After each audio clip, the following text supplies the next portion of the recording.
Hello everyone, welcome to my channel or welcome back. My name is Jonna and I run a plant shop called Plants with Benefits. I run it from home, mainly in this area. Please excuse the mess. I know it's very messy and that's why I make this video today. I have a lot of repotting to do. I have a bunch of new plants for the upcoming plant market and also restock for the web shop. And because I've been on vacation, it's been here for a while already and it just needs to be done. I have to tackle it. So maybe I can just make it a cozy little chit chat video, do some plant chores, show you the new plants that I got. Maybe I will do some propagation as well. I will just see what each plant looks like and I will of course take you along. So let's go to the first plant. This is a philodendron red emerald. It has white variegation and like the beautiful burgundy stem, like Pink Princess for example. They also have the same kind of stem. And this one has beautiful back side of the leaf as well.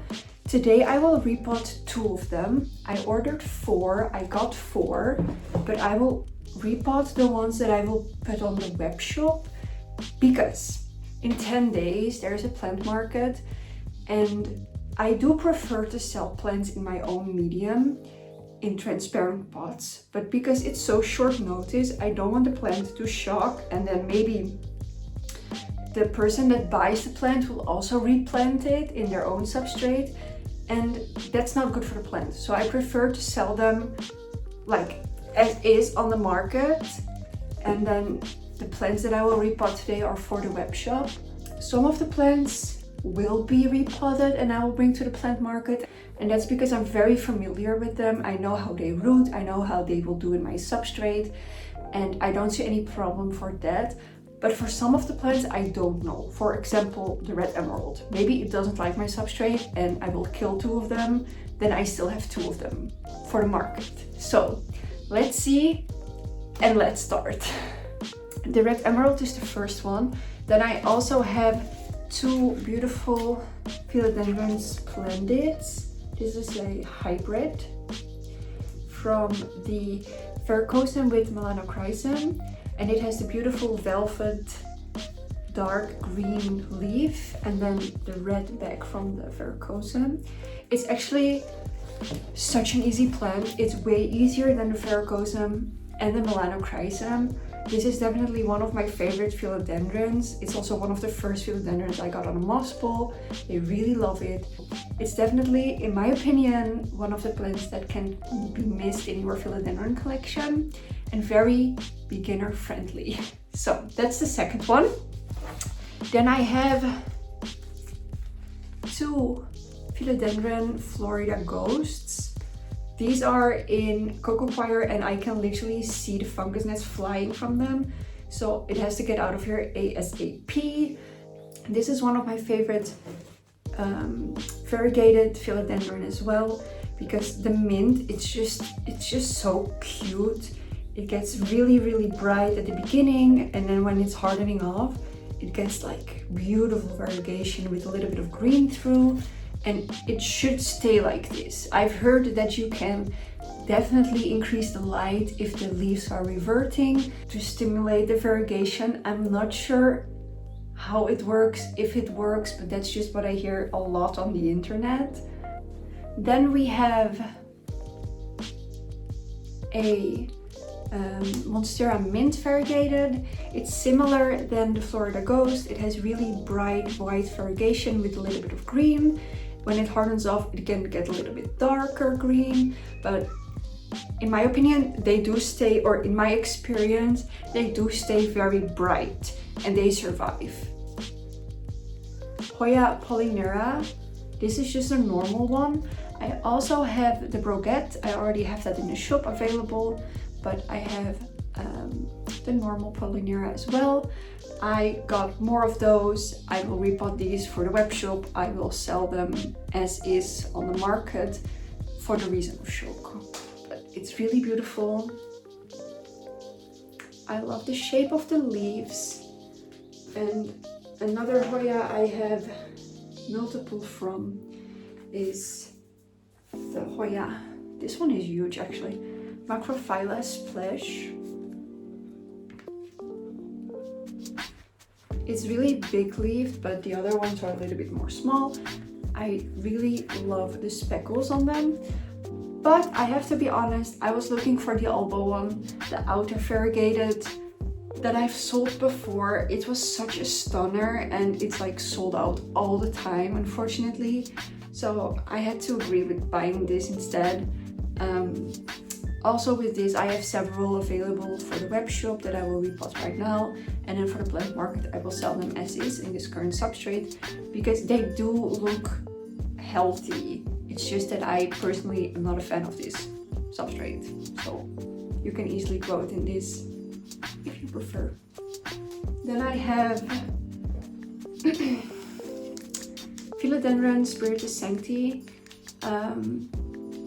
I don't know what to say about this plant. It's a stunner. It feels very thick, like leathery. It's very thick compared to, for example, Splendid or other Philodendron. It's really waxy. It's a really good plant, in my opinion. It doesn't really grow very fast, but it does grow very beautiful. It loves climbing, so if you purchase this, please give it a moss pole as soon as possible. Maybe even this size, just put it on a pole. It will definitely benefit from that. Staying into the Philodendron, we have two caramel marbles with really nice variegation. And then the other leaf. These ones will be repotted in my soil and I will take them with me to the market because I know this one is okay with my substrate. I've had it multiple times before, and because it's quite an expensive plant, I do prefer to put it in my own soil mix to check out the roots and stuff. So these ones will be repotted and bring to the market in my own soil. I have 3 Anthurium luxurians. Same for this one. I've grown a lot of these. These are really good growers, really good rooters as well. Also in my substrate, so I will give them a new pot. I will give them fresh soil, and I will take some of them to the market.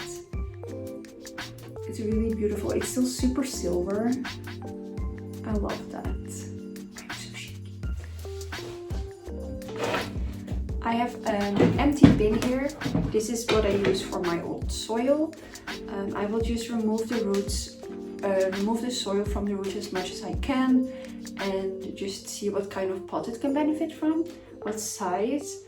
And I'm gonna put on gloves first before I forget. I always squeeze the pot before I put it out, because it does loosen the root ball and the substrate a little bit, so it's easier to pull it out.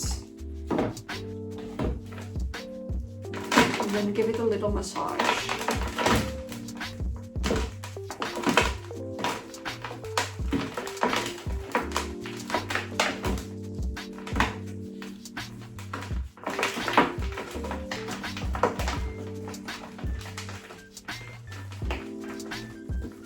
This root ball is still a little bit wet, so I don't want to shake it because it can definitely break some roots. But sometimes when the soil is dry, you can definitely shake it up a little bit.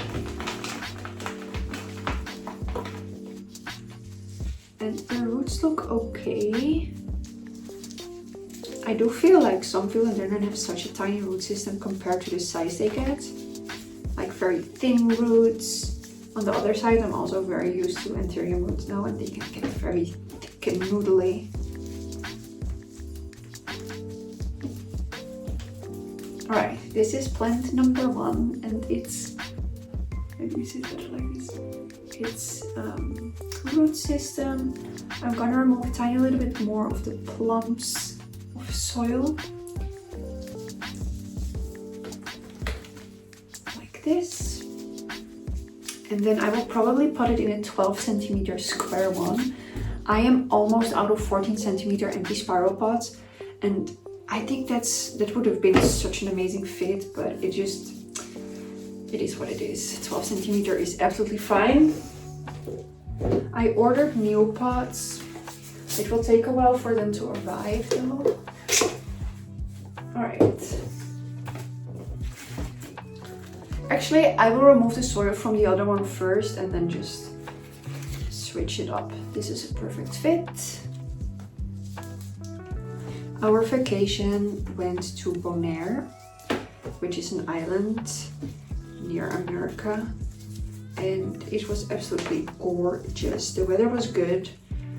It was actually really hot. The nature was all over the place. Some places it looked like a desert. Other places it looks like, how do you say this? Like it was very green. And I don't know, it was such a nice vacation. We went snorkeling a lot. It was so beautiful. We saw turtles when snorkeling and we saw turtles at the beach. It was, gorgeous, absolutely gorgeous. I got so inspired when I got there, and I was actually thinking maybe I can go volunteering at the donkey sanctuary or something because it makes me so happy. Anyway, it was also the first time I ever went out of Europe, which was, I don't know, I have a lot of anxiety and it was kind of scary, but everything went fine. I had my boyfriend with me and his family, and we just had such a good time. No complaints whatsoever. The soil is still a little bit damp because I mixed it yesterday, and the cocoa husk you have to soak because it's like a brick. People use it for exos, for their terrariums and reptiles and stuff. So I'm probably not gonna water it through today because I do think there's enough moisture in there for now. But I will see how it goes with the other plants.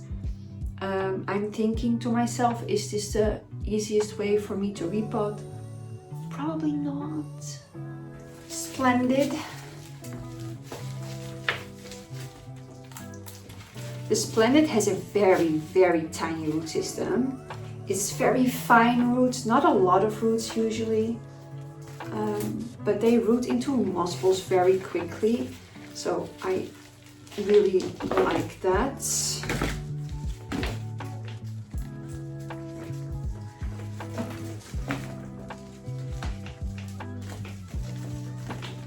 There's actually some perlite in this mix, which is really nice because usually it's very damp, only cocoa coir, which is fine for nurseries because they do have the perfect conditions. But one, you get a lot of fungus gnats, and two, we don't have perfect conditions in our homes. At least most of us don't. We don't have grow tents or cabinets and I like to grow everything in ambient conditions, so customers don't have to worry about transferring them to ambient conditions and take a risk. Still, homes are different, right? So my ambient conditions are not your ambient conditions. The light is different, the heat is different, the airflow is different. So it still has to acclimate to your own conditions, but still it would be better than coming from a greenhouse, shipped to my place into a growing tent, and then shipped to you without a grow tent or anything. So as you can see, this is the root system. It's still quite a little bit of soil left, but the roots are so fine, I'm scared that I will break them. So I won't touch them that much.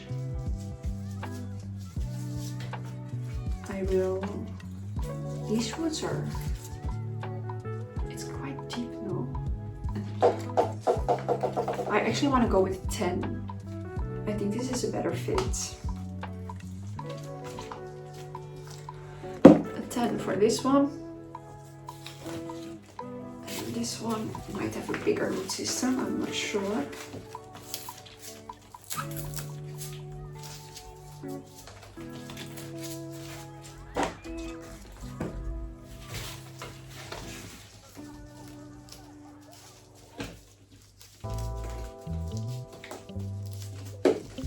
Beside the new plants that I got in that I'm repotting right now. I will obviously bring more plants that I already have in my shop available.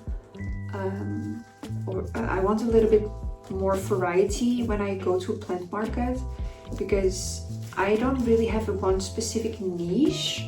I don't have only Hoya or only Anthurium or only Monstera, and I do feel like it would be nicer to have a little bit of everything, especially when on a market. So there's something for everybody.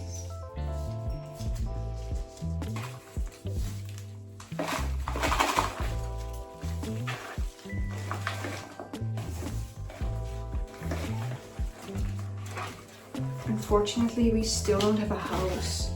We did a lot of bidding, well, a lot. I think we did 6 or 7 bids in total on houses, and some of them we were really close with the highest bidding. Sometimes we were the highest bid, but people preferred other conditions, like we still have to be accepted for a mortgage. Other people already have the money like from their pocket.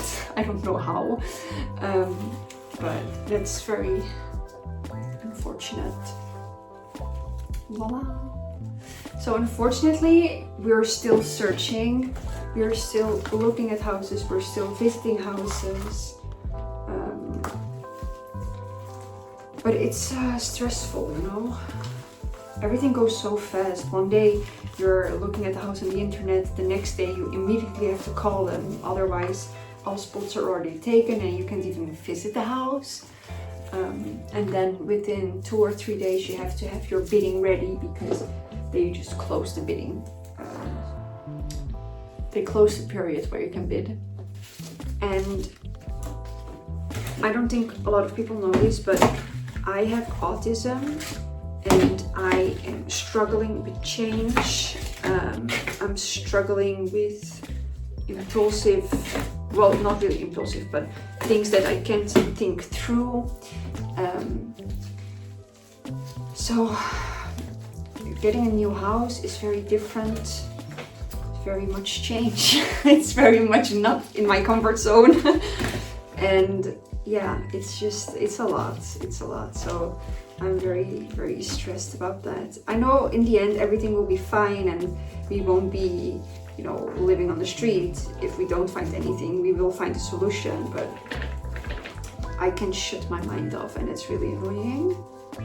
You know what? I think one of the worst things about this house search is I have to make the phone calls, because my boyfriend is at work, like office job 9 to 5, and I have to call like the agents. Hey, can I make an appointment? And I hate it. I hate calling. I hate it so much. And the first couple of times I did not know what to say. I did not know. So I was very uncomfortable. But now I have my riddle, you know, I know what to say. I know what they want to hear from me. But in the beginning, it took a lot of my energy. I was like 30 minutes before a phone call. I set a timer for myself, like, okay, I'm allowed to think this conversation through for 30 minutes.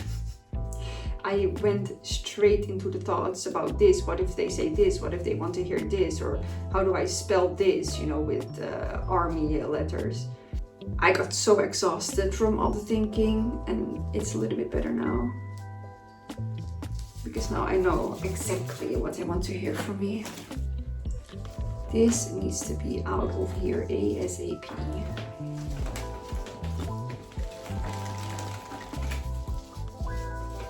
And tossed in the bin on compost. I'm not good with social interaction. Like, I don't know what to say.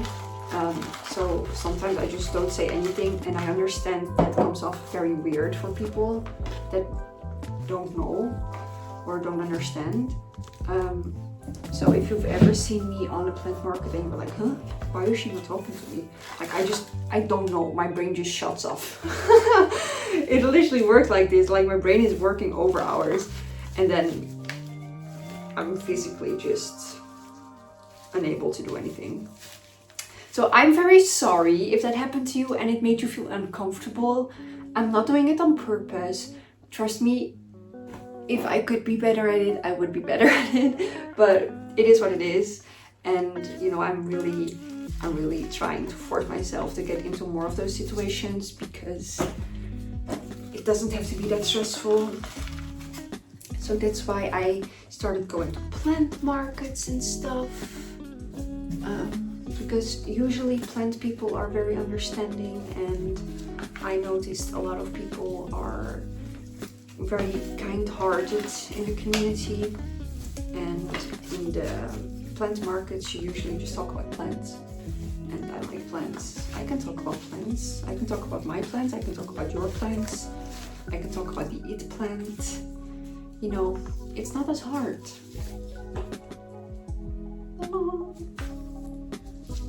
This substrate is wet. Oh, there's a tiny baby.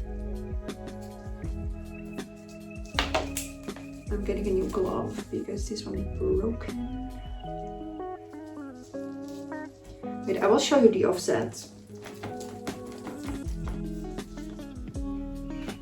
Look, don't mind my thumb. This little section, it's a separate plant, so I will, there's more, look, there's more. I will separate this one. It has their own root system. This is one, and then we have another one, similar size. Ow. Like this. The smallest leaves I will remove because they will be under the substrate. And then the other ones I will just keep, obviously.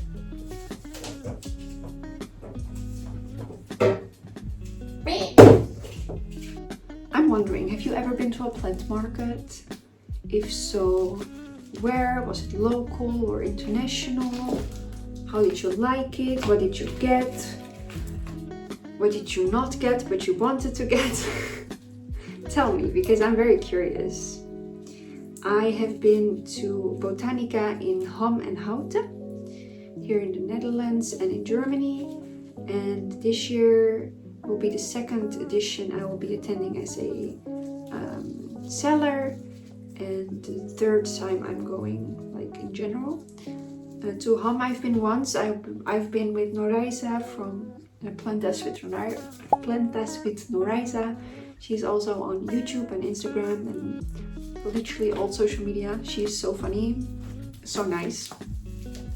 So we went together to Ham, and actually from my house it's not that far. It's like 2 hours, and it was a really nice day. It was a very intense day because it's much bigger than the one in the Netherlands, but it was a nice experience, and I just wanted to go there to see what it's like and to see if it could be something for me and the business to go to next time. So I will definitely consider it now I know how it's going, you know.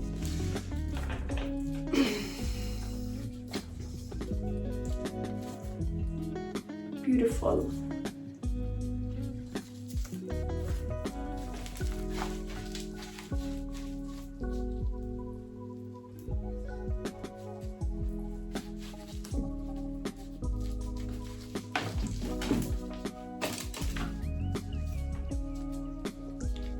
I'm not sure if I said about this plant that I will sell 2 of them as is and 2 of them repotted, but I will repot all of them, I decided.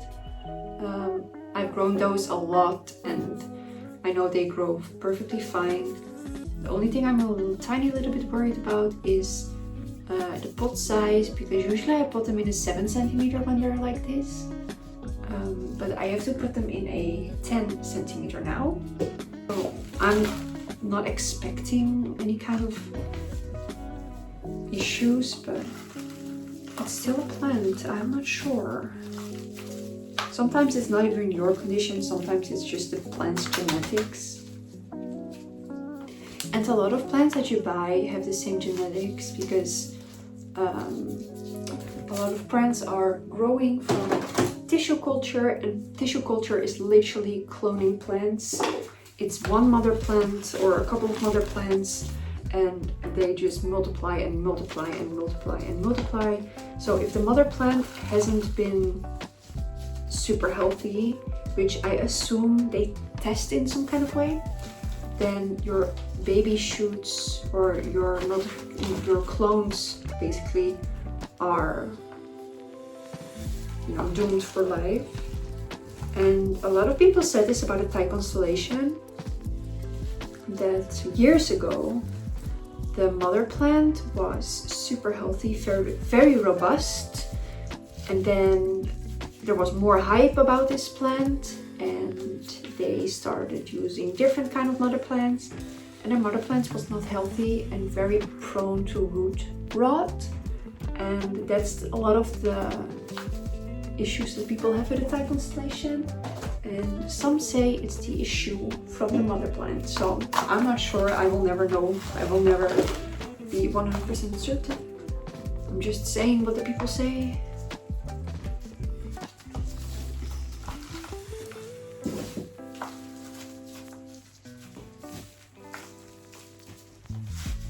But plant genetics really do matter. Ta-da! This was the last one for 10 centimeter, and then I have 2 or 3 tiny ones for 5.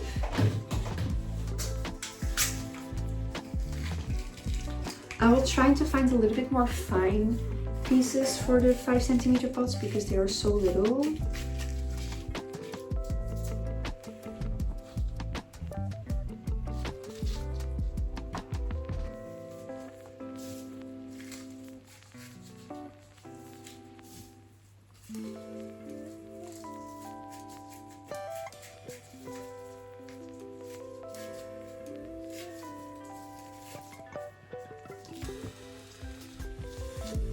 It's so cute. Very cute.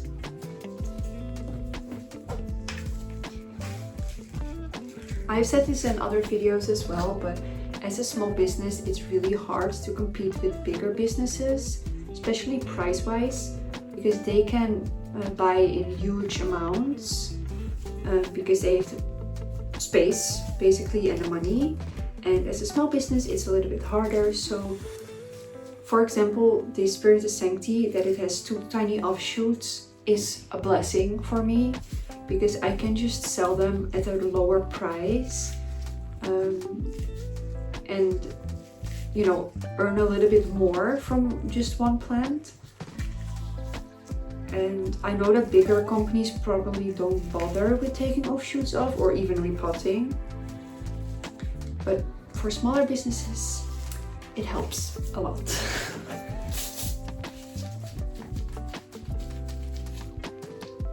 Oh, there's one really nice root here, but the other ones are a little bit, they're fine, but where did that root come from?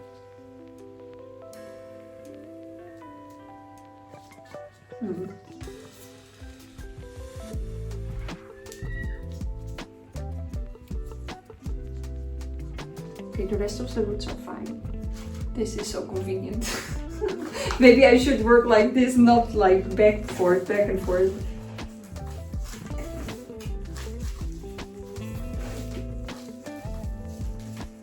I'm still learning, okay? I'm still learning. If I think about how should I film, I'm just thinking too much and I won't film at all, so I just try as I go. I do as I go.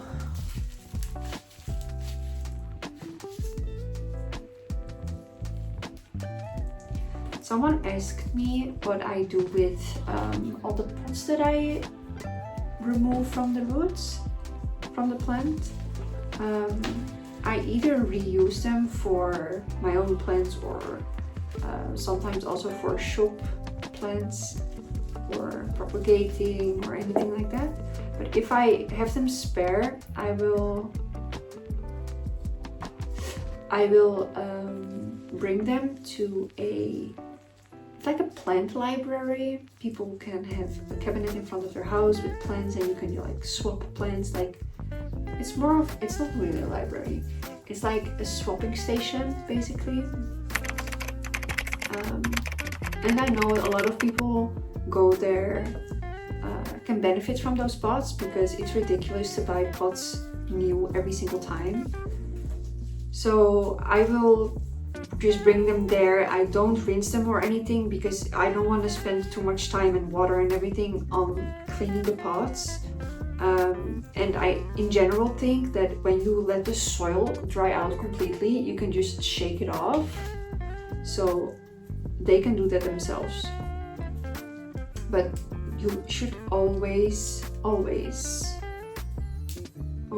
dear, what did I do?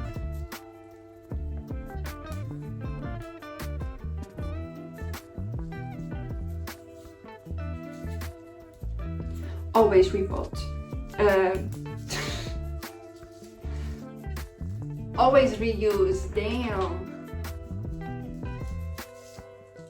This is the root system.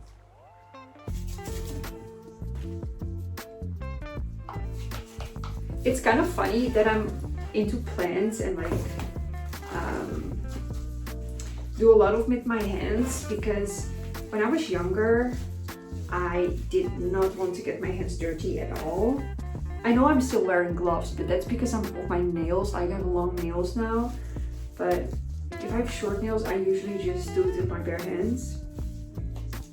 But when I was younger, I didn't want to get my hands dirty, and here I am making the entire house dirty every single day, day after day. It's crazy how people can change, right?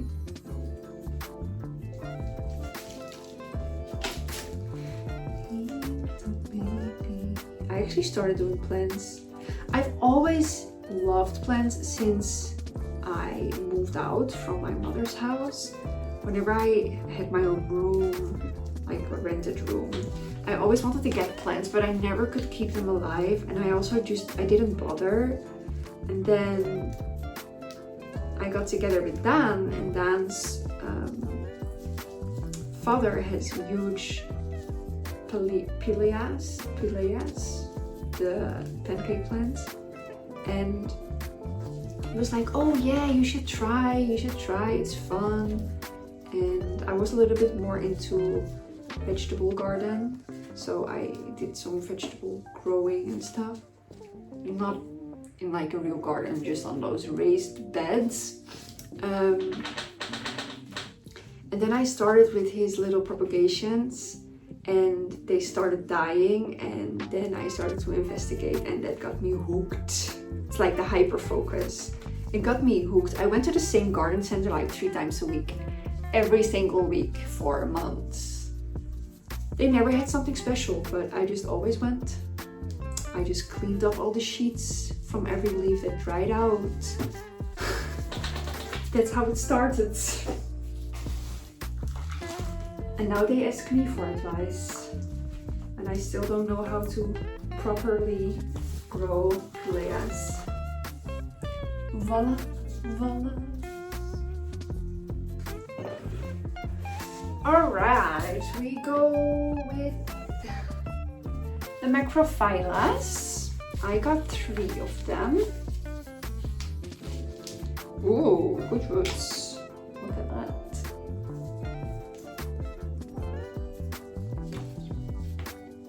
I don't have a lot of Hoya in my personal collection, but most of them are in pon, and I really like it. I don't even have them in a self-watering system. I just literally have them in a nursery cup or like a nursery pot in a beautiful planter. I fill it up with water and it works perfectly fine, but they are all under grow light. If I don't put them under grow light, they struggle. So I have the little Hoya cabinet with a Barina T8. It's a bright light,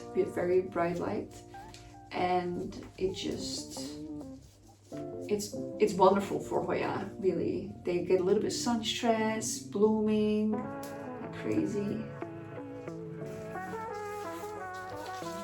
I will probably give this one a stake, but right now it's so cramped in here. I will do that later.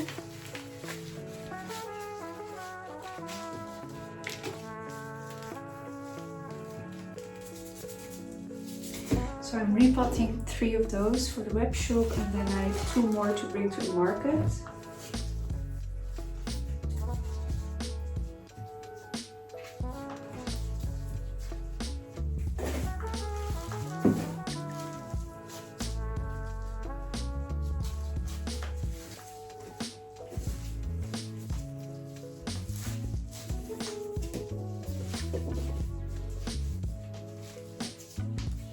Voila. 1 more and I might have to go because I have to pick up the boyfriend from work. Maybe he will let me know, but because I'm filming with my phone, I don't know if I have to pick him up.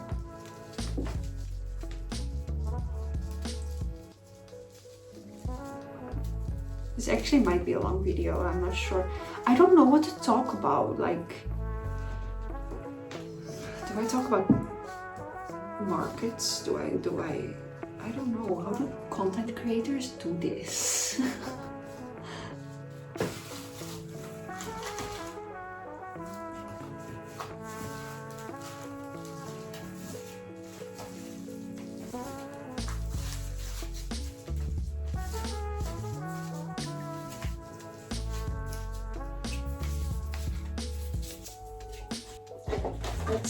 Let's do the Syngonium last, because I saw there are multiple plants in one pot and I might have to divide them for the same reason I told you just now. This one has an offshoot as well. Oh, I'm so blessed. Yes, it's 2 little plants.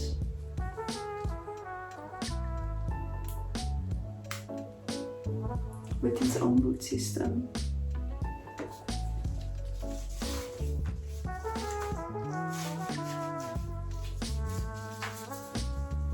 So cute. It's really one of my favorite starter anthuriums, I think. And so many beautiful hybrids can be made with the luxurians because it's so dominant.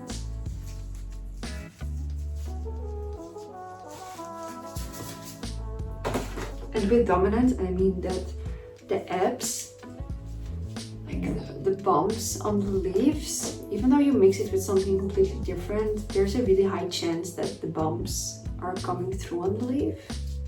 Very, very dominant genetics.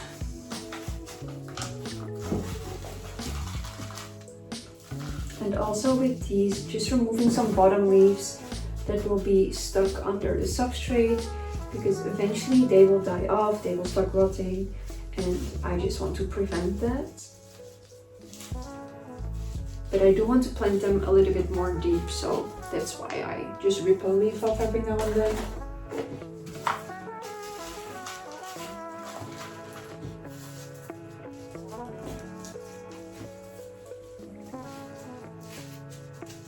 I think I won't water them right now because the substrate is still a little bit damp. And I actually might just shower them off in a day or 2 because of all the soil that's everywhere.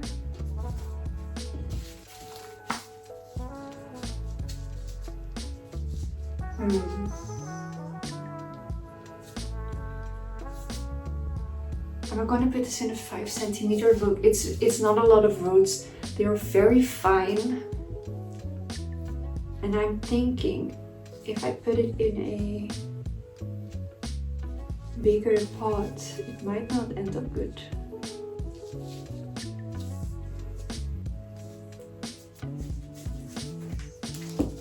It will be fine, right? Like this. So cute. And then the second one.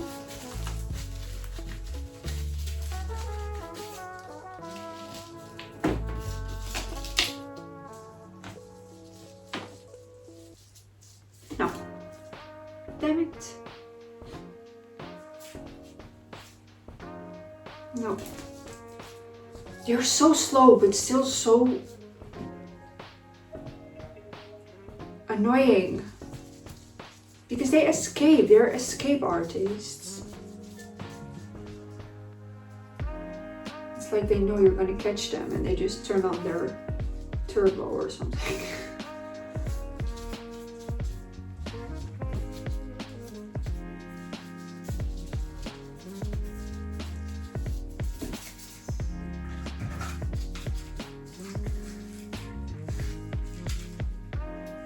This one has a little bit bigger roots, but I will still try to fit it in a 5 centimeter. Because Hoya do like to dry out in between waterings, okay? So in my opinion, in my experience as well, a bigger pot for Hoya is not always the best because it's very easy to overwater them. And I'm not sure about the Polynera, but other Hoya don't really mind being underwater a little bit. They bounce back fairly quickly. Like, beautiful. This has one shoot and the other one is 2. And then the last plant, this is one I've never seen before. I don't even know how to pronounce the name. It's Syngonium, something with an U in between letters. I will obviously put it on the screen. It looks like there's 3 tiny plants in this pot. And I expected it to be bigger. I won't separate them because I like Syngoniums to be bushy. Oh, they have roots, mama! Oh. It looks worse before it gets better, right? Because this one just needs to grow a little bit. And then the last plant of this video, let's hope for good juicy roots. I see good juicy roots.